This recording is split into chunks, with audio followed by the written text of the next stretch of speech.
अरे वो निराश होकर बैठे इंसान अपनी सूजी हुई आंखों को पोंछ और मेरी बात को अपने जहन में उतार ले। तू क्यों रो रहा है? तू क्यों उस अंधेरे कोने में बैठकर अपनी किस्मत को कोस रहा है? क्या तुझे लगता है कि ये जो दुख के बादल तेरे ऊपर छाए हैं ये हमेशा ऐसे ही रहेंगे? अरे मूर्ख, इस ब्रह्मांड का सबसे बड़ा और अटल नियम ही परिवर्तन है। यहाँ कुछ भी स्थायी नहीं है, न तेरा सुख, न तेरा दुख, न तेरी जवानी और न ही ये वक्त। जो आज राजा है वह कल रंक हो सकता है, और जो आज सड़क पर भीख मांग रहा है कल वह महलों का स्वामी हो सकता है। वक्त को बदलते देर नहीं लगती, बस एक पल, एक घटना और पूरी बाजी पलट जाती है।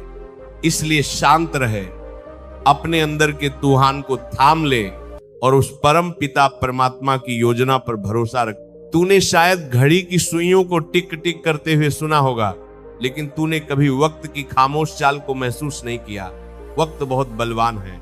ये जब करवट लेता है तो बड़े बड़े सूरमाओं को घुटनों पर ला देता है और घुटनों पर रेंगने वालों को सिंहासन पर बैठा देता है। तेरा बुरा वक्त चल रहा है ना, लोग तुझे ताने मार रहे हैं ना, तेरे अपने तुझे छोड़कर जा रहे हैं, जाने दे, उन्हें रोकने की कोशिश मत कर, क्योंकि जब वक्त बदलेगा तो यही लोग तेरे पीछे पीछे आएंगे और कहेंगे कि हम तो जानते थे कि तुम कुछ बड़ा करोगे, लेकिन उस दिन के लिए तुझे आज शांत रहना होगा। अगर तू आज टूट गया, अगर तूने आज हार मान ली, तो तू उस सुनहरे कल को देख ही नहीं पाएगा जो तेरे दरवाजे पर दस्तक देने वाला है। मैं तुझे एक बहुत ही प्राचीन और मर्मस्पर्शी कथा सुनाता हूं। ये कथा तुझे बताएगी कि धैर्य और विश्वास कैसे हारी हुई बाजी को भी जीत में बदल सकते हैं। बहुत पुरानी बात है। एक प्रतापी राजा था। उसका यश चारों दिशाओं में फैला हुआ था। उसके राज्य में प्रजा बहुत सुखी थी। राजा को अपनी शक्ति, अपनी सेना और अपने धन पर बहुत गर्व था। उसे लगता था कि उसे कोई हरा नहीं सकता। उसके दरबार में एक बहुत ही ज्ञानी गुरु रहते थे। राजा उनका बहुत सम्मान करता था। एक दिन राजा ने गुरु से कहा, गुरुदेव, आप मुझे कोई ऐसा ज्ञान, कोई ऐसा मंत्र या कोई ऐसी वस्तु दे जो मुझे हर परिस्थिति में काम आए। चाहे मैं बहुत सुखी हो जाऊं या बहुत दुखी, वह चीज मुझे हमेशा सही रास्ता दिखाए। गुरुदेव ने एक छोटी सी डिब्बी निकाली और राजा को दी। उन्होंने कहा, राजन, इसके अंदर एक कागज का छोटा सा टुकड़ा है जिस पर एक मंत्र लिखा है, लेकिन मेरी एक शर्त है। इसे तुम अभी नहीं खोलोगे। इसे तुम तब खोलना जब तुम्हें लगे कि अब सब कुछ खत्म हो गया है, जब तुम्हें लगे कि बचने का कोई रास्ता नहीं है, जब तुम्हारी आंखों के सामने सिर्फ मौत हो और कोई उम्मीद ना बचे, केवल तभी इसे खोलना। राजा ने वह डिब्बी अपनी अंगूठी के नीचे एक गुप्त स्थान में छिपा ली। समय का चक्र घूमा। जैसा कि मैंने कहा, वक्त को बदलते देर नहीं लगती। पड़ोसी राज्यों ने मिलकर राजा के राज्य पर हमला कर दिया। भयंकर युद्ध हुआ। राजा की सेना बहुत बहादुर थी, लेकिन दुश्मनों की संख्या बहुत ज्यादा थी। राजा के किले ढह गए, सेना मारी गई और राजा को अपनी जान बचाने के लिए जंगल की तरफ भागना पड़ा। दुश्मन के सैनिक राजा का पीछा कर रहे थे। राजा का घोड़ा उसे लेकर पहाड़ियों के बीच दौड़ रहा था। राजा अकेला था, घायल था और प्यासा था। दौड़ते दौड़ते वह एक ऐसी जगह पहुंच गया जहां रास्ता बंद था। सामने एक बहुत गहरी खाई थी, नीचे तेज बहती हुई नदी थी। अगर वह कूदता तो मर जाता और अगर पीछे मुड़ता तो दुश्मन के सैनिक उसे मार डालते। उसे घोड़ों की टापें आई थी कि नाले घर में सुनाई दे रही थी जो करीब आती जा रही थी। राजा को लगा कि अब अंत आ गया है। उसने सोचा कि दुश्मनों के हाथ मरने से अच्छा है कि मैं इस खाई में कूदकर जान दे दूं। वह कूदने ही वाला था कि तभी उसे अपने गुरु की बात याद आई। इसे तब खोलना जब बचने का कोई रास्ता न बचे। राजा ने सोचा कि इससे बुरा वक्त और क्या हो सकता है। मेरा राज्य गया, मेरा परिवार गया, मेरी सेना गई और अब मेरे प्राण भी जाने वाले। उसने कांपते हाथों से अपनी अंगूठी से वह डिब्बी निकाली, उसे खोला और उसमें से वो कागज का टुकड़ा निकाला। उस पर बहुत छोटे अक्षरों में लिखा था, यह वक्त भी गुजर जाएगा। राजा ने उसे पढ़ा, यह वक्त भी गुजर जाएगा। जैसे ही उसने ये पढ़ा, एक अजीब सी शांति उसके मन में छा गई। उसने सोचा, सही तो है, जब मेरा वह राजपाट वाला वक्त नहीं रहा, जब मेरे सुख के दिन नहीं रहे, तो ये मुसीबत का वक्त भी कैसे टिकेगा, ये भी गुजर जाएगा। राजा वहीं एक चट्टान के पीछे शांत होकर बैठ गया। उसने खाई में कूदने का विचार त्याग दिया। थोड़ी देर में घोड़ों की आवाजें आईं, लेकिन जंगल इतना घना था कि दुश्मन के सैनिक रास्ता भटक गए और दूसरी तरफ निकल गए। धीरे धीरे घोड़ों की टापें दूर होती गईं और फिर शांति छा गई। राजा की जान बच गई। उसे एक मंत्र ने उसे नया जीवन दिया। उसने अपनी बिखरी हुई सेना को फिर से इकट्ठा किया, जंगल के आदिवासियों को अपना मित्र बनाया। उसने दिन रात मेहनत की, अपनी रणनीति बनाई और एक बार फिर पूरे जोश के साथ दुश्मनों पर हमला किया। इस बार उसकी भूख और उसका क्रोध उसकी ताकत बना। उसने अपना राज्य वापस जीत लिया। विजय जुलूस निकाला गया। पूरी प्रजा अपने राजा के स्वागत के लिए सड़कों पर थी। फूलों की बारिश हो रही थी। लोग राजा की जय जयकार कर रहे थे। राजा हाथी पर बैठा था और उसका सीना गर्व से चौड़ा हो रहा था। उसे लग रहा था कि मैं कितना महान हूं, मैंने कितना बड़ा पराक्रम किया है। तभी उसकी नजर भीड़ में खड़े अपने गुरुदेव पर पड़ी। गुरुदेव मंद मंद मुस्कुरा रहे थे।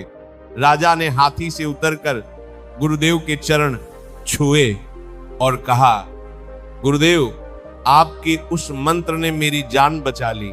आज मैं फिर से राजा बन गया हूं। गुरुदेव ने कहा, राजन, अभी वह मंत्र फिर से पढ़ो। राजा ने हैरान होकर कहा, लेकिन गुरुदेव, अब तो मैं जीत गया हूं, अब तो मैं सुखी हूं, अब उस मंत्र की क्या जरूरत। गुरुदेव ने कहा, यही तो वक्त का खेल है। वह मंत्र केवल बुरे वक्त के लिए नहीं था, वो अच्छे वक्त के लिए भी था। उसे पढ़ो। राजा ने फिर से डिब्बी निकाली और पढ़ा, यह वक्त भी गुजर जाएगा। राजा का अहंकार उसी पल चूर चूर हो गया। उसे समझ आ गया कि आज जो ये विजय जुलूस है, ये जो जय जयकार है, ये भी हमेशा नहीं रहने वाली। कल फिर कोई चुनौती आएगी, कल फिर बुढ़ापा आएगा, कल फिर मृत्यु आएगी। उसने उस कागज को माथे से लगाया और शांत हो गया। अब उसके चेहरे पर न तो हार का दुख था और न ही जीत का घमंड। वह स्थित प्रज्ञ हो गया था।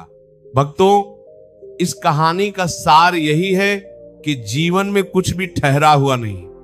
तुम जिस समस्या को लेकर आज रात भर सो नहीं पा रहे हो, एक साल बाद तुम्हें याद भी नहीं रहेगा कि तुम किस बात पर रोए थे। याद करो अपने बचपन को, याद करो अपने स्कूल के दिनों को।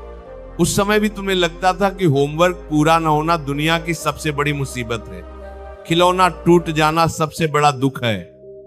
लेकिन आज तुम्हें उन बातों पर हंसी आती है ना। ठीक वैसे ही आज जो पहाड़ जैसी मुसीबत तुम्हारे सामने खड़ी है, कल वह धूल का कण बन जाएगी। धैर्य रखना सीखो, जल्दबाजी मत करो। जब माली पेड़ लगाता है तो चाहे उसमें 100 घड़े पानी डाल दे, फल तो छतु आने पर ही लगेंगे। तुम आज मेहनत कर रहे हो और आज ही फल चाहते हो, ऐसा नहीं होता। प्रकृति का अपना एक समय है। बीज को पेड़ बनने में, कली को फूल बनने में और रात को दिन बनने में वक्त लगता है। तुम्हारे आंसुओं का हिसाब वो ऊपर वाला रख रहा है। जब लोहा तपता है तभी वह आकार लेता है। जब सोना आग में जलता है तभी वह कुंदन बनता है। अगर तुम्हारे जीवन में संघर्ष है तो खुश हो जाओ, क्योंकि ईश्वर तुम्हें तलवार बना रहा है। वह तुम्हें तपा रहा है ताकि तुम दुनिया की कठोर चुनौतियों को काट सको। कमजोर लोग मुश्किलों से बिखर जाते हैं, लेकिन तुम जैसे वीर मुश्किलों से निखरते हैं। शांत रहो और अपने कर्म पर ध्यान दो। शोर मचाने से कुछ नहीं होगा। अपनी तकलीफों का ढिंढोरा पीटने से लोग तुम्हारा मजाक ही उड़ाएंगे। दुनिया को तुम्हारे आंसुओं से कोई फर्क नहीं पड़ता। वे तो तमाशा देखने के लिए खड़े हैं। उन्हें मौका मत दो। अपने होंठ सिल लो और अपनी मुट्ठी भींच लो। अपनी सारी ऊर्जा, अपना सारा गुस्सा अपने लक्ष्य पर लगा दो। एक बात याद रखना, जो तीर जितना पीछे खींचा जाता है वह उतना ही आगे जाता है। अगर जिंदगी तुम्हें पीछे खींच रही है तो समझ लो कि वह तुम्हें बहुत दूर तक फेंकने की तैयारी कर रही है। ये पीछे हटना तुम्हारी हार नहीं है, ये एक लंबी छलांग की तैयारी है। उस ऊपर वाले के न्याय में कभी देर हो सकती है, लेकिन अंधेर नहीं। वह सब देख रहा है। वह देख रहा है कि तुमने कितनी रातें जागकर गुजारी हैं। वह देख रहा है कि तुमने कितनी बार अपने मन को मारा है। तुम्हारा इनाम तैयार हो रहा है। बस तुम कतार से बाहर मत निकलना, धैर्य का दामन मत छोड़ना। अक्सर लोग हार तब मान लेते हैं जब वे जीत के बिल्कुल करीब होते हैं। रात सबसे ज्यादा अंधेरी तभी होती है जब सवेरा होने वाला होता है। अगर तुम आज हार मान लोगे तो तुम कभी नहीं जान पाओगे कि तुम जीत के कितने करीब थे। इसलिए चलते रहो, रेंगते रहो, लेकिन रुकना मत। अपने मन को यह समझाओ कि मैं वह चट्टान हूं जिससे टकराकर लहरें वापस लौट जाती हैं। मैं टूटने वाला नहीं हूं। जब तुम शांत रहते हो तो तुम्हारे दुश्मन भी कंफ्यूज हो जाते हैं। वे सोचते हैं कि इतना बुरा होने के बाद भी इंसान मुस्कुरा कैसे रहा है। तुम्हारी शांति ही तुम्हारा सबसे बड़ा हथियार है। आज से, अभी से रोना बंद करो, शिकायत करना बंद करो, अपनी परिस्थिति को स्वीकार करो और उस परम पिता परमात्मा से कहो कि प्रभु, तू मुझे जिस हाल में रखेगा मैं खुश रहूं, क्योंकि मुझे पता है कि तू मेरा पिता है और पिता कभी अपने बच्चे का बुरा नहीं कर सकता। अगर तूने मुझे दुख दिया है तो जरूर इसमें मेरी भलाई छिपी होगी। शायद तू मुझे मजबूत बना रहा है। इस विश्वास के साथ जियो। देख लेना, वक्त बदलेगा, जरूर बदलेगा, और जब बदलेगा तो पूरी दुनिया देखती रह जाएगी। उम्मीद है आज की ये वीडियो आपके जीवन में एक सकारात्मक बदलाव लाएगी। अगर आपको इस वीडियो से कुछ नया सीखने को मिला या कोई प्रेरणा मिली तो इसे लाइक करके हमारा उत्साह जरूर बढ़ाएं। आपके मन में क्या विचार हैं, हमें कमेंट्स में राधे राधे लिखकर जरूर बताएं। आपके हर एक कमेंट से हमें प्रेरणा मिलती है। ऐसे ही और भी ज्ञानवर्धक और मोटिवेशनल वीडियो देखने के लिए चैनल को सब्सक्राइब करें और बेल आइकन को ऑल पर सेट कर दें ताकि आप कोई भी अपडेट मिस ना करें। मिलते हैं अगली वीडियो में। भगवान आपको हमेशा खुश रखे। राधे राधे।